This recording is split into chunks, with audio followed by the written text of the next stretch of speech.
Town వాళ్ళే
వరంగల్లో జరిగే ఓసీల సింహగర్జ సభకు దాని సందర్భాన్ని పురస్కరించుకొని ఈరోజు జగిత్యాల పట్టణంలో ఓసీ కుల బాంధవులందరూ కలిసి బైక్ ర్యాలీ తీయడం జరిగింది. చాలా సంతోషం, శుభపరిణామం. ఇదే స్ఫూర్తితో మనం ఎల్లుండి 11 నాడు వరంగల్కు తరలి రావాలని ప్రతి ఒక్క ఓసీ కుటుంబాన్ని నేను విజ్ఞప్తి చేస్తున్నాను.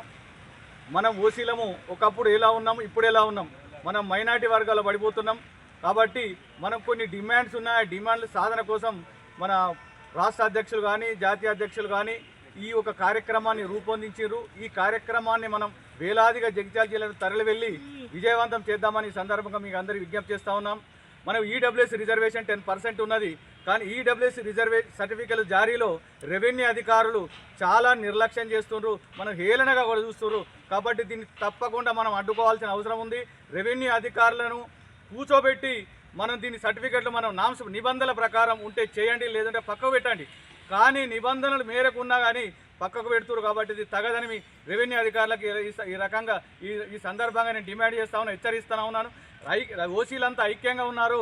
మీరు ప్రభుత్వం నిబంధనల ప్రకారం సర్టిఫికెట్ జారీ చేయండి అని ఈ సందర్భంగా మేము కోరుతా ఉన్నాము. అలాగే మనం ఈడబ్ల్యూఎస్ రిజర్వేషన్లకు నిబంధనల మేరకు 8 లక్షల పరిమితి ఉంది, దాన్ని 10 లక్షలకు పెంచాలని సందర్భంగా కోరుతా ఉన్నాము. జై ఓసీ, జై జై ఓసీ. ముందుగా మా వాణినగర్ కుల బాంధవులకు నమస్కారం తెలియజేస్తూ ఇందులో పాల్గొన్నటువంటి అగ్రవర్ణాల సంబంధించిన అందరికీ హృదయపూర్వక నమస్కారం తెలియజేస్తూ ఈరోజు మనం బయటకు రోడ్డుపైకి వచ్చినామంటే శోచనీయమైన ముచ్చట. ఓసీలతోనే ప్రభుత్వాలు కానీ ప్రభుత్వ సంక్షేమ పథకాలు కానీ ఓసీలపై చెల్లించేటువంటి పన్నులతో మాత్రమే ఇండియా భారతదేశం కానీ రాష్ట్రాలు కానీ ఈరోజు నడుస్తున్నాయంటే అది అతిశయోక్తి కాదు. ఈరోజు ముఖ్యంగా 42% బీసీలని 22% ఎస్సీలకు ఇచ్చి 12% ఎస్టీలని 4% మైనార్టీకి ఇచ్చిన తర్వాత 80% రిజర్వేషన్ వ్యవస్థలో ప్రభుత్వాలు ఇస్తున్నాయి.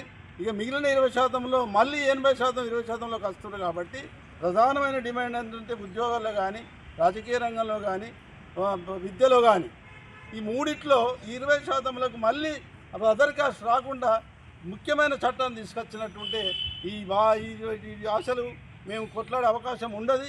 ప్రభుత్వానికి కానీ సెంట్రల్ గవర్నమెంట్కి కానీ రాష్ట్ర ప్రభుత్వాన్ని విన్నవించేది ఒకటే, ఈ విధానాన్ని స్వచ్ఛ చెప్పి ఈ మొత్తం రిజర్వేషన్ వ్యవస్థనే రిజర్వేషన్ మీద పెట్టి 100% రిజర్వేషన్లో 20% మాకు ఏదైతే దోషులు ఉందో రాజకీయంలో కానీ ఎందులో కూడా మళ్ళీ అదర్ కాస్ట్ రాకుండా 20ని కూడా రిజర్వేషన్ చేస్తే ఇక పని అయిపోతుంది, ఏం అవకాశం ఉండదు, ఏం లొల్లులు ఉన్నాయి. కాబట్టి ముఖ్యంగా ప్రభుత్వానికి డిమాండ్ చేస్తున్నది చాలా ముఖ్యమైన పాయింట్ ఇది. ఈరోజు జగిత్యాల అనేటిది పోరాటాల గడ్డ. తెలంగాణ రాష్ట్ర సాధన కోసం కూడా మొట్టమొదటిగా జగిత్యాలనే పోరాటం చేసింది. జగిత్యాల జిల్లా నుంచి స్టార్ట్ అయింది.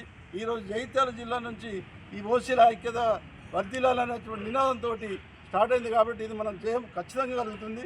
రాను రాను అంతా మూమెంట్ అయ్యి అందరం ఒకటై ముందుకెళ్ళి మన హక్కులు సాధించుకుందామని ఈ సందర్భంగా తెలియజేస్తూ ఆరంభం మాత్రమే. మనం చూస్తున్నాము ఓసీలకు 10% ఈడబ్ల్యూఎస్ కింద ఇవ్వడం జరిగింది. కానీ దానిలో మిగిలిన బ్యాక్లాగ్ పోస్టులు వాళ్లతోనే నింపాలని కూడా డిమాండ్ చేస్తున్నాం.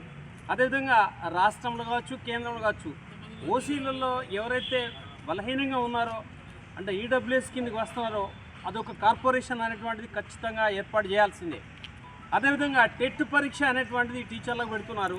దానికి 90% మార్కులు అని చెప్పి పెడితే అంటే 20 మార్కుల తేడా అనేటువంటిది వస్తుంది. అందుకని చెప్పి ఇది తగ్గించాలి. అదేవిధంగా ఇప్పుడు కిషన్ గారు చెప్పినట్టుగా మనకు 8 లక్షల వరకే పరిమితం చేశారు ఆదాయ పరిమితి అనేటువంటిది. దాన్ని 10 లక్షలకు ఖచ్చితంగా నింపాల్సిందే. అధికారులకు మేము మనవి చేసేది ఏమిటంటే మీరు కులాల పేరిట మమ్మల్ని ఇన్సిస్ట్ చేస్తున్నారు. మేము ఈడబ్ల్యూఎస్ యొక్క సర్టిఫికెట్లు కావాలంటే కనుక అట్లా కాకుండా మీరు టైం తీసుకొని ఎంక్వైరీ చేయండి. ఎంక్వైరీ చేసిన తర్వాత డిజర్వ్డ్ అంటే ఎవరైతే అర్హత ఉంటుందో వాళ్ళకి ఇవ్వండి. మేము అందరికి ఇవ్వమని అడగడం లేదు. గవర్నమెంట్ నామ్స్ ఏమి ఉన్నాయో వాటి ప్రకారం ఇవ్వాలి. ఇది కేవలము ఇవాళ ఆరంభం మాత్రమే. 9 సంవత్సరాల కింద స్టార్ట్ అయినటువంటి ఉద్యమం కొంత గ్యాప్ వచ్చింది. ఇది ఇప్పుడే కాదు, స్వతంత్ర కాలంలో కూడా ఓ గ్యాప్ అనేటువంటిది వచ్చింది. తిరిగి మళ్ళీ ఉద్యమం పుంజుకుంటుంది.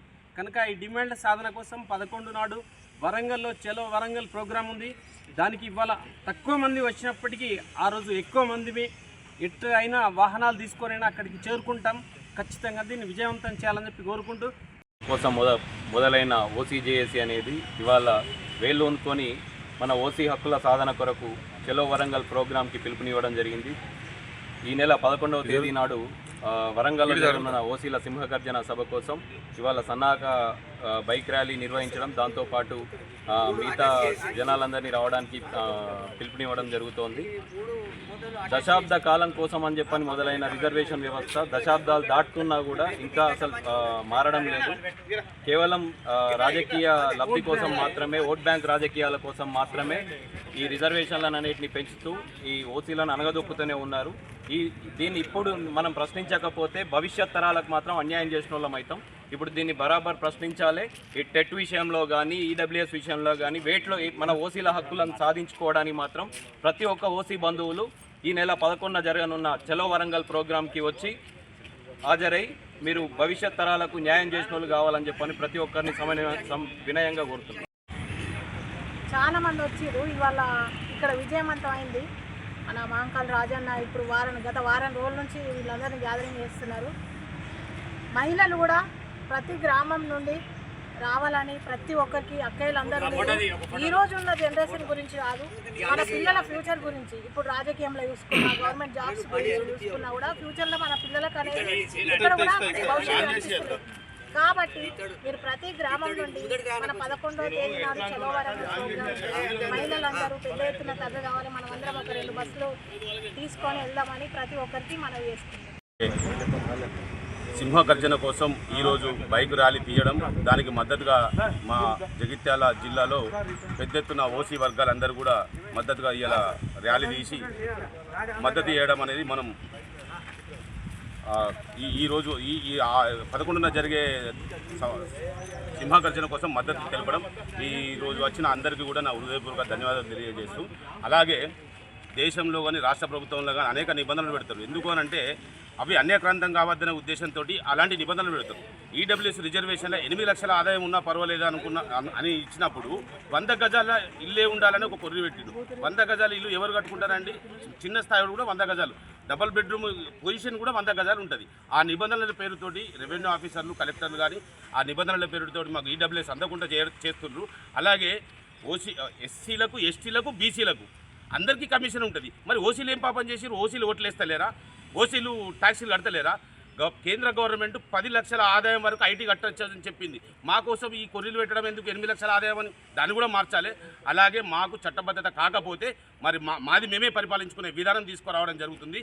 లేదా బీసీలు ఎస్సీలు అందరికీ ఎట్లా రకంగా రిజర్వేషన్ ఇచ్చారో మాకు అట్లా రిజర్వేషన్ ఇవ్వాలి. ఒకవేళ ఇవ్వద్దు అని అనుకుంటే ప్రతిభ ఉన్నవానికే రిజర్వేషన్ ఇయ్యుర్రి, మెరిట్ ఉన్నవానికే రిజర్వేషన్ ఇయ్యుర్రి, అవసరమైతే ఉచితంగా చదివిపియండి, కానీ రిజర్వేషన్లు ఎత్తేది. రిజర్వేషన్ పొందినోడే రిజర్వేషన్ పొందుతాడు. మేమేమో ఆగ్రా కులాలు అంటాం, ఎస్సీని తిడితేనేమో అట్రాసిటీ కేసు అవుతుంది. మరి ఆగ్రా కులాన్ని తిడితే ఎందుకు కేసు కావద్దు? మేము పెద్ద కులమే కదా. అందుకనే ప్రభుత్వంలో లోపల కూడా మార్పులు రావాలి, చట్టాలలో కూడా మార్పులు రావాలి. ఈ మార్పులు వచ్చే వరకు ప్రతి ఒక్కళ్ళు ఓసీలా పుట్టిన ప్రతి ఒక్కళ్ళు దీనికోసం పోరాటం చేయాలి. ఇది మన కోసం కాదు, రేపు మన భవిష్యత్ తరాల కోసం. ఇలా మనం డబ్బు ఉన్నోళ్ళం, వ్యాపారం ఉన్నోళ్ళం, ధనవంతులం కావచ్చు. ఈ డబ్బు ధనం అంతా వెనుక. సో మన మటుకు మనం న్యాయం చేస్తాం, మన మటుకు మనం ఆర్థిక సాయం చేస్తాం. కానీ ఈ హక్కులు కూడా సాధించి పెట్టాల్సిన బాధ్యత మన ఓసీ వర్గాలది. దయచేసి ఈ ఓసీ బహిరంగ సభకు, వరంగల్ జరిగే బహిరంగ సభకు ప్రతి ఒక్కరు సింహగర్జనకు ఇంటికొక్కరు ఖచ్చితంగా తరలి రావాలి. మన హక్కులు మనం